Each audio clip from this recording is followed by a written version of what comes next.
All right, it is a couple past 11, so we're gonna go ahead and get started with how do I feel my hunger and fullness today. And just a little bit about myself and my background. I'm Becca Rigby, and I'm with Baylor Scott and White Health Quality Alliance, and I am a dietitian by background. So if you have questions as we go throughout the slides here, please post those in the chat, and I'll address them at the end. Can even take people off mute if you would prefer to verbally voice your question. So with that, we'll just go ahead and get started. So today there are a couple of key takeaways. Primarily, we're going to start with a little bit of mindfulness and connect how mindfulness and breathing is important as an anchoring tool for feeling hunger and fullness. So we'll connect the two because our mental and physical health can't be disconnected. And then the other key takeaway here is you're going to learn how to mentally assess your hunger and fullness cues and also learn how to utilize that information to change your eating behaviors. So as I mentioned, we're going to start today's session with a short breathing exercise and mindfulness exercise before we dive into the content. So when you're ready, find a comfortable position. You might be sitting in a chair or like to sit on the floor. You might even want to keep your eyes open initially and just find a spot on the wall that you can stare at as you take a few deep breaths in and out. So once you have that position, go ahead and breathe in, 2, 3, hold. Breathe out, 2, 3. And again, breathe in, 2, 3, hold. And on the next exhale, slowly close your eyes as you continue to focus on your breath. Breathe in, 2, 3, hold. Breathe out, 2, 3. Now focus on this question. So the point of that breathing is to just kind of center you. And we're going to take that forward in today's session and just say, how can I honor my body and mind today? So I want you to repeat that to yourself over and over, even as you continue to breathe. You might find yourself starting to answer the question. So just gently note that your mind has wandered and then kind of bring it back to focusing on just acknowledging that you've asked yourself this question. Acknowledge this question is important to you and appreciate opportunities to unfold the answer as you continue to practice mindfulness and learn how to practice mindfulness in today's session.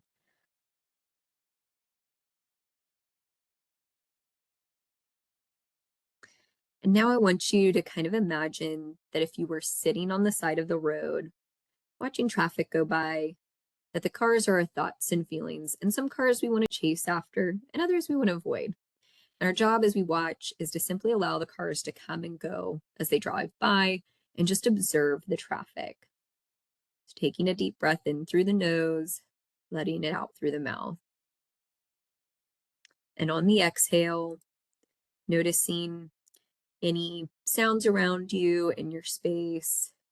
Feel the weight of your body pressing down and just allow those thoughts to come and go, just like the cars going by. Noticing where your body might feel restless or more at ease. And begin to feel your body breathing. So back to that breathe in, 2, 3, hold. Breathe out, 2, 3.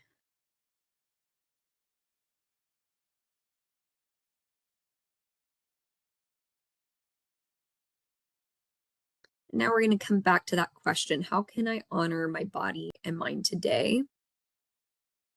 And guiding the mind back to the body, noticing the weight of your body on the surface beneath you, noticing sounds or sensations that might be present.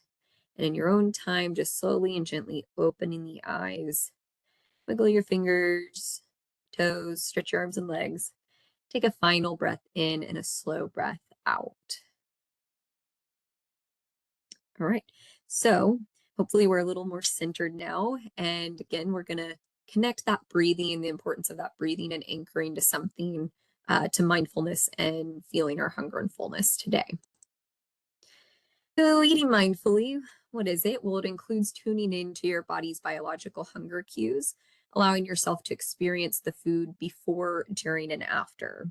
And in life these days, we are constantly tempted to eat while on the go, and often when there are many distractions, it's common to find ourselves busy rather than encouraged to be present with our food, to slow down and catch up with ourselves in moments of traffic, both literally and figuratively. Perhaps we're watching TV or busy sending emails or reading something, all while we're eating. It's very rare that we're actually present with the taste of our food. The result of that is that we don't really feel that connection. It's just something we do, and there's no sense of enjoyment and appreciation. So, how does mindfulness and breathing relate to eating?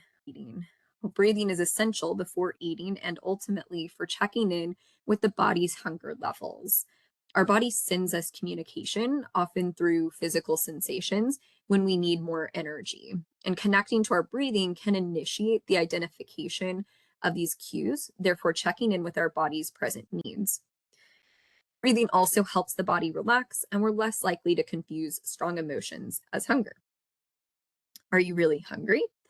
After breathing, the physical signs to look for are emptiness, growling, or rumbling in the belly. If you waited too long to eat, you may feel low energy and fatigue, or even irritable and have a headache. If you don't notice any of these signs, you might discover there are other reasons you may be reaching for food, like boredom, anxiety, loneliness, sadness, or the mere fact that food is there in front of you. Maybe you procrastinate, as I like to call it. When practicing mindful eating, generally we try to stick to eating when we notice the signs of physical hunger. Of course, there will be times when we choose to eat when we're not physically hungry, and that's okay. We might eat at a celebration to soothe ourselves or because something looks really delicious.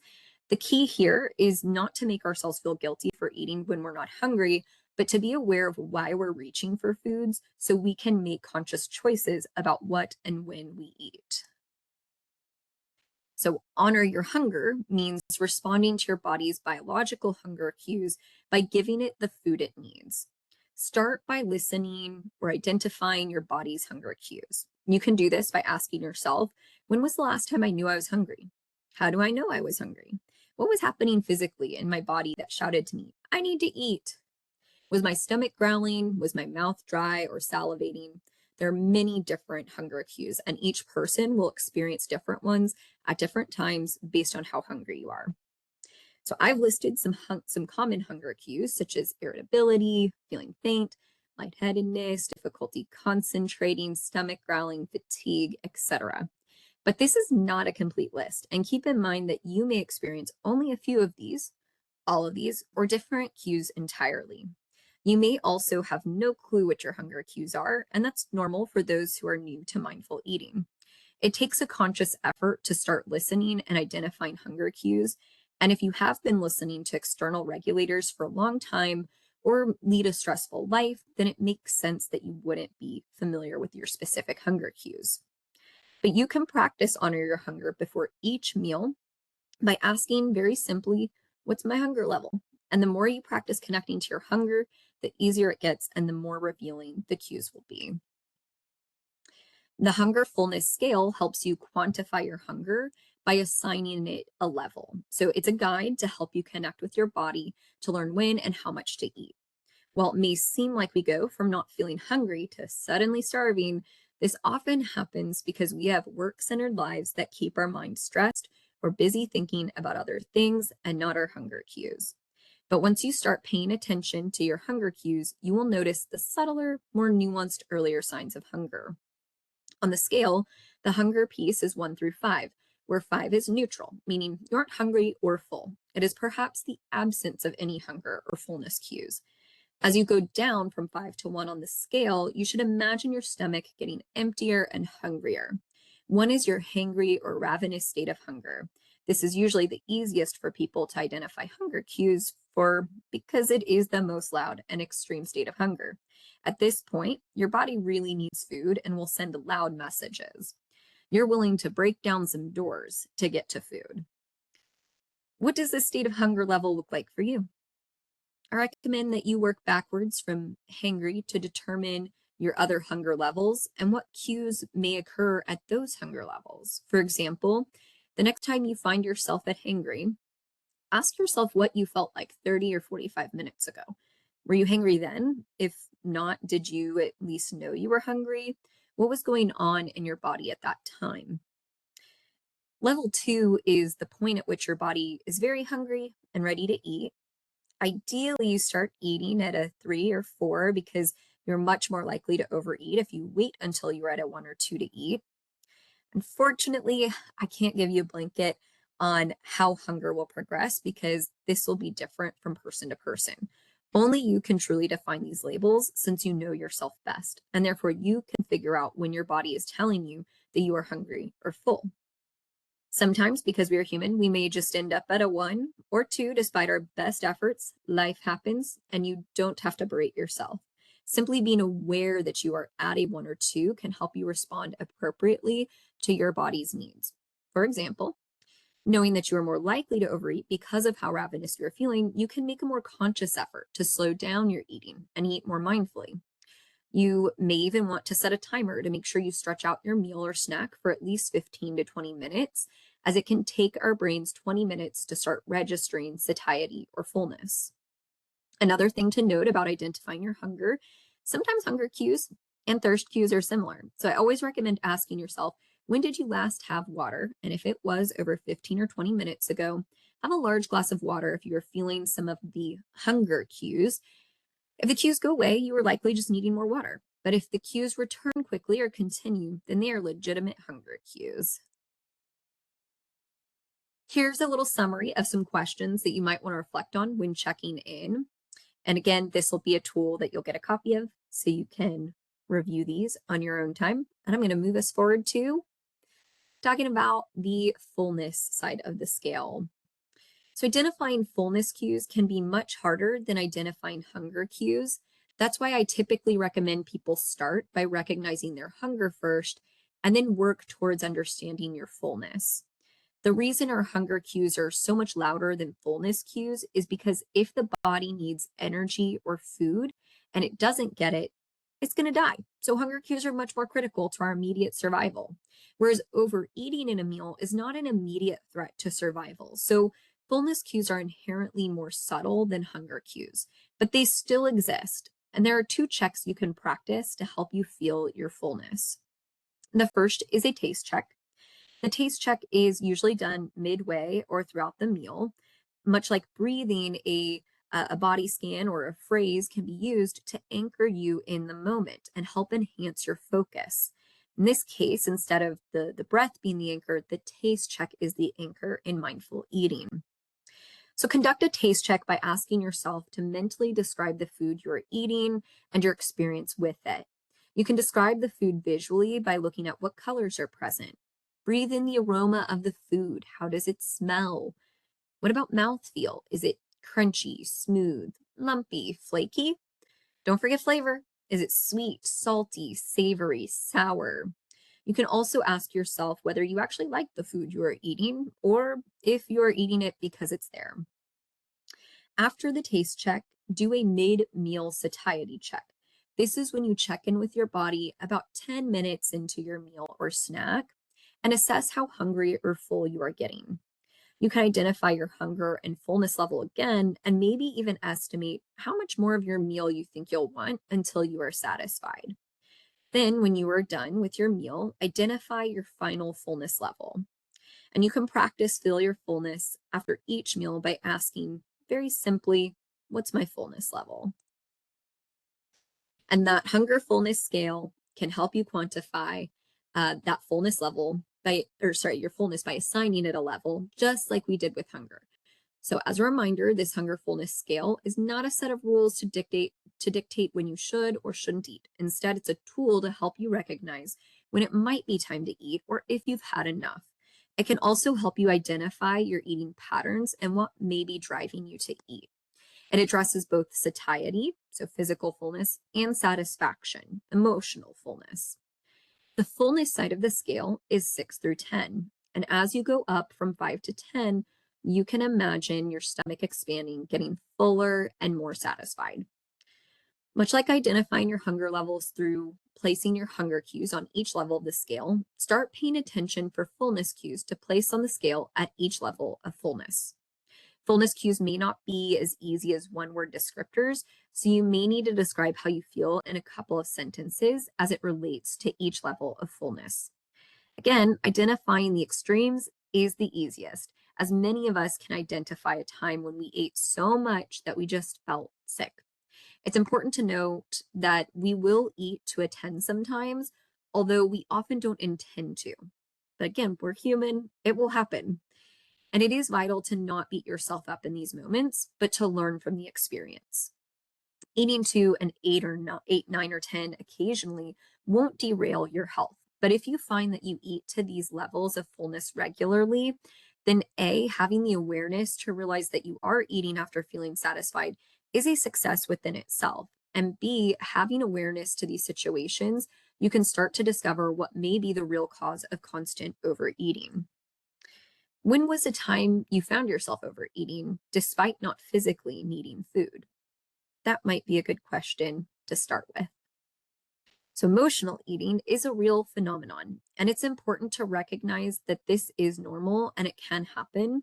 If you find yourself struggling with emotional eating, consider exploring a one-on-one session and with someone like a dietitian like myself or a health or wellness coach, and you can dive into that deeper. And it'll relate to your specific experiences. But for now, know that you will eat beyond a 7, and that's okay. To identify your 9, I find it helpful to think about holidays and celebrations that are food centered, such as Thanksgiving.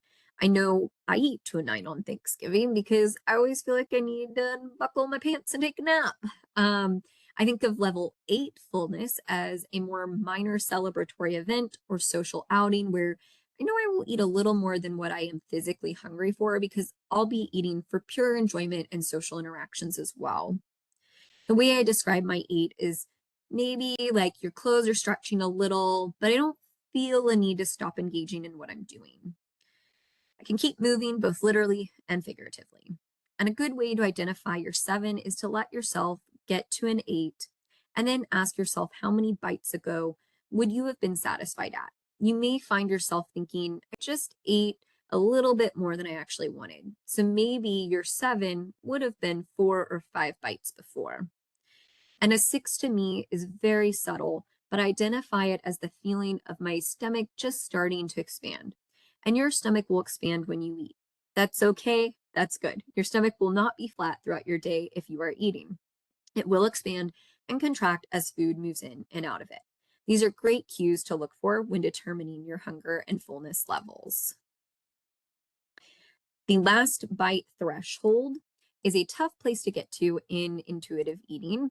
I personally am still working on that one.